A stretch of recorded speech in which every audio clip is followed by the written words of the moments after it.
Chapter 8. An Old Friend. Cal's point of view. Kid, you seriously need to start taking bullets for your wife. This is the second time she's been injured, Grease implies as he finishes wrapping Annika's wound. She'll be alright. In the meantime, I suggest we go over those scans your droid managed to capture, Obi-Wan adds. I quickly tell BD-1 to display the scan, revealing subtle but readable inscriptions. I know where that is, Kaya begins. It's very faint, but it's another marketplace. I've been there before. Mind telling us the name of that planet then? Says Grease. Jeddah. Oh no, I am not going back to that Imperial planet for the life of me. We barely escaped last time. If we stay here, the Empire will surely find us soon, Marin replies. BD-1, can you translate what the message says? I reply. Figures. Guess we have to find it ourselves.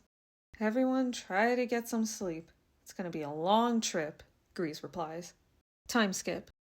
After the longest sleep of my life, I checked on Annika to see how she was holding up.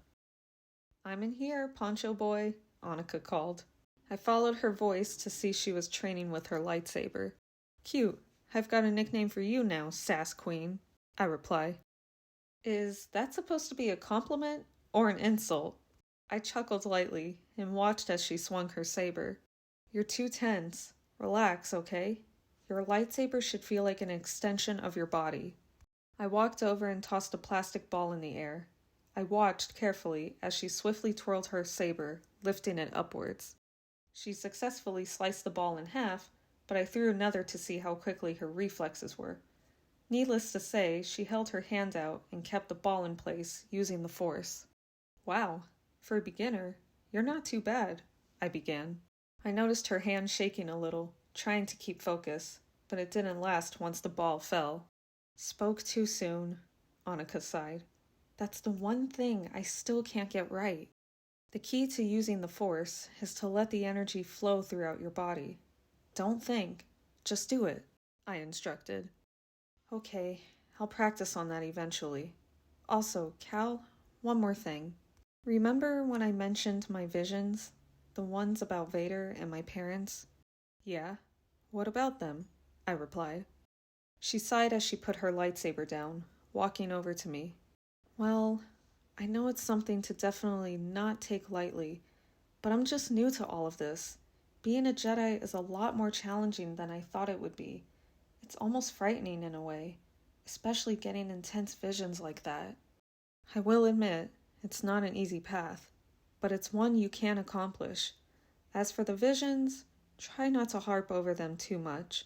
Sometimes fear leads to the path of the dark side. We need to keep our heads straight if we're both going to survive this mission. You're not alone, okay?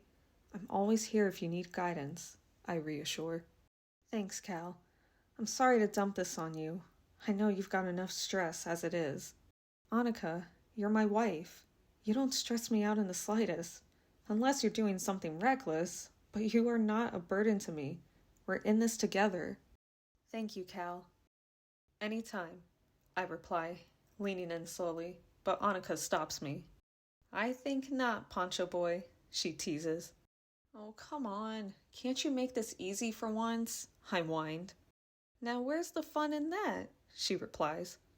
I used the force and gently pulled her towards me. I chuckled as I wrapped one arm around her. Cheater, that's already naturally easy for you. Which is exactly why I'm taking my time to teach you. Because after all, where's the fun in that? I teased back. Oh, shut up. Time skip. Jeddah was certainly not what I expected it to be, other than a hot desert planet. All of us, except Grease, decided to explore the area together. We decided to go to the marketplace last and scope out some of the houses. A lot of them appear to be abandoned. Cal, I found something, Marin calls. I walk over to see what she's pointing at, until I realized it was the same inscriptions from BD-1's scan.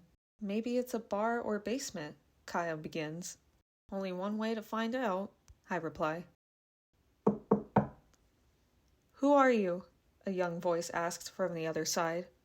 I'm sorry to bother you, ma'am, but do you mind if I ask what these inscriptions on your door mean? It means for the cause, Now can you leave us be? Why did those words sound so familiar? I thought to myself. Mari? Is that you? I heard the door slowly begin to open, revealing my old partisan friend, Mari. I waved to everyone, motioning to follow me inside. Once we did, Mari quickly closed the door and turned the lights on. It's so good to see you're alive and well, Cal. How on earth did you find us?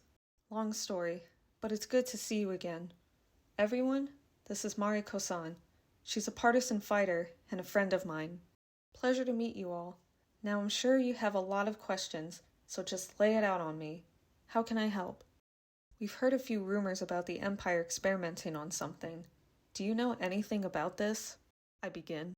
I don't, but I know someone who does, she replies. Talamar, do you mind coming out for a moment?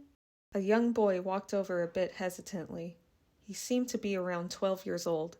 These are friends of mine. Is it okay if they ask you some questions? Mari begins. The boy nodded in response. Hello, Talamar. I'm Cal Kestis. Are you a Jedi? He asks. I am, actually. Are you a Padawan? I reply. Talamar nodded in response. He escaped the Empire by sneaking into a crate box, Mari implies. He almost didn't survive until I found him. That's real courageous. I know what it's like to be on the run, I reply.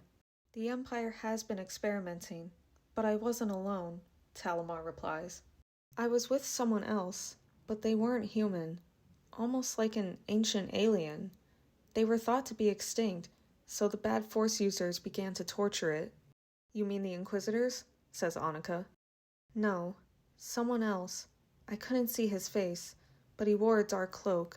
Why were they experimenting on this creature? I began. They said something about transferring the Force. They were about to do the same thing to me until I escaped. Transferring the Force? What does that even mean? I questioned. Talamar, did they say anything about why they wanted to experiment on this creature specifically? It was another Force sensitive like me, he replied. It had a weird name I've never heard of. It was something like Zonian? You mean Zephonian? I replied. Yeah, that was it. Now we're getting somewhere, Kaya replies. Zepho. Is that all you remember? I reply. Yes. I'm sorry I couldn't help more, Talamar apologizes. Don't apologize. You did help. More than you know. Alright, let's go over it one more time, Obi-Wan begins. The Empire is experimenting on Force sensitives by somehow transferring the Force. Question is, how? Annika begins. I have a theory, I interjected. Maybe it's exactly as it sounds. By experimenting, they torture the victim long enough until they're weak. Then they do some sort of transfusion into another physical being. How would that even work? Wouldn't the midichlorians resist the opposing body? Says Annika. They do, actually. But maybe that's why they're hunting down every remaining Jedi survivor. They figure one of us will be strong enough to withstand the experiment, says Obi-Wan.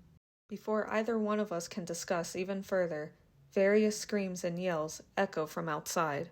Mari and I rush over to the window to see stormtroopers gathering people out of their homes and into the streets. You need to leave now, Mari begins. What about you? I imply. Don't worry about me. What's important is I get Talamar out. I don't know how to repay you, Mari. Thank you for your help. No, thank you for continuing to believe in the cause. I know it seems dark now, Cal, but don't you dare give up. The Empire will get what's coming to them. There's more of us than you think. With one last goodbye, I followed my crew out of the house. End of Chapter 8.